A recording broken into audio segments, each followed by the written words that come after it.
Baru saja merayakan Tahun Baru Imlek 29 Januari dan Tahun Baru Masehi 2025. Coba tebak ya resolusi kamu. Meningkatkan ibadah dan memperbaiki kondisi keuangan, bukan? Kalau iya, sama dong dengan hasil analisis tim jurnalisme data harian Kompas. Kira-kira selain soal ibadah dan keuangan, apa resolusi lainnya ya? Lalu apa yang menjadi latar belakang pilihan resolusi ini? Bagaimana juga resolusi warga global selain Indonesia? Ini dia paparan selengkapnya. Analisis tim jurnalisme data harian Kompas dan media monitoring Litbang Kompas terhadap 3.936 unggahan di media sosial mengungkapkan bahwa 50,4% warganet menetapkan peningkatan ibadah sebagai resolusi 2025. Selanjutnya menaikkan kemampuan finansial pribadi menjadi resolusi terbanyak kedua warganet, yaitu sekitar 18,4%. Banyak warganet ingin mendapatkan pekerjaan dengan gaji lebih tinggi, memiliki aset hingga menambah tabungan. Adapun resolusi lainnya yang terdata yaitu melanjutkan resolusi tahun lalu, lebih sehat dan menarik, dan hidup hemat. Kira-kira ada apa di balik pilihan resolusi untuk meningkatkan ibadah dan memperbaiki kondisi keuangan ini? Guru Besar Psikologi Sosial Universitas Airlangga, Surabaya Suryanto menyebut, terjadinya perubahan yang cepat dan mendadak menjelang 2025 membuat banyak orang sulit memprediksi masa depan sehingga memilih mendekatkan diri pada Tuhan sebagai bentuk kepasrahan.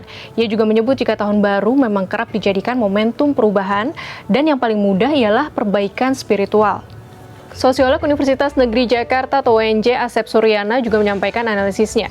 Menurut dia terkait dengan harapan memperbaiki kondisi keuangan menunjukkan kesadaran kelas menengah yang melek informasi terhadap situasi yang tak menentu. Masyarakat mencari ketenangan jiwa di tengah rumor dan ketidakpastian, seperti isu kenaikan PPN 12%, keraguan pada pemimpin, dan hiruk-pikuk politik. Resolusi memperbaiki kondisi ekonomi tampaknya sejalan dengan situasi ekonomi 2025 yang diprediksi menantang. Bank Pembangunan Asia atau ADB memperkirakan pertumbuhan ekonomi Indonesia di angka 5%, sementara Bank Indonesia memproyeksikan 4,8 hingga 5,6%. Tekanan ekonomi juga diperburuk oleh konflik geopolitik global ditambah ketiadaan momentum ekonomi domestik yang bisa ikut menggerakkan ekonomi seperti pemilu dan pilkada pada tahun lalu.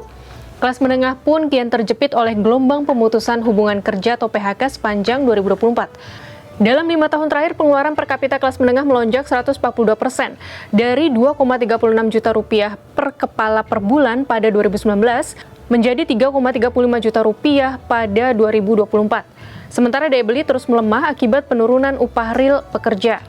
Lalu bagaimana langkah-langkah yang bisa ditempuh untuk memperbaiki kondisi keuangan di tahun 2025? Perencana keuangan Muhammad Andoko menawarkan strategi keuangan dengan jargon cerdas, yaitu kependekan dari cek kesehatan finansial, edukasi diri, rutin investasi, disiplin mengelola utang, analisis kebutuhan asuransi, dan solidkan kebiasaan finansial yang baik. Usai membahas resolusi 2025 di dalam negeri, sekarang kita lirik resolusi warga global. Hasil survei YouGov terhadap 18.000 responden di 17 negara menunjukkan kesehatan dan keuangan menjadi resolusi terpopuler untuk tahun 2025. Di Amerika Serikat, Australia, dan Denmark, resolusi yang paling banyak dipilih yaitu meningkatkan kesehatan fisik. Lalu di Hong Kong, banyak juga warganya yang memilih resolusi untuk meningkatkan kesehatan mental. Data menarik lainnya yaitu resolusi warga Italia yang cukup banyak menginginkan lebih sering bepergian. Dan resolusi warga Uni Emirat Arab yang banyak menginginkan menghabiskan lebih banyak waktu dengan teman atau keluarga.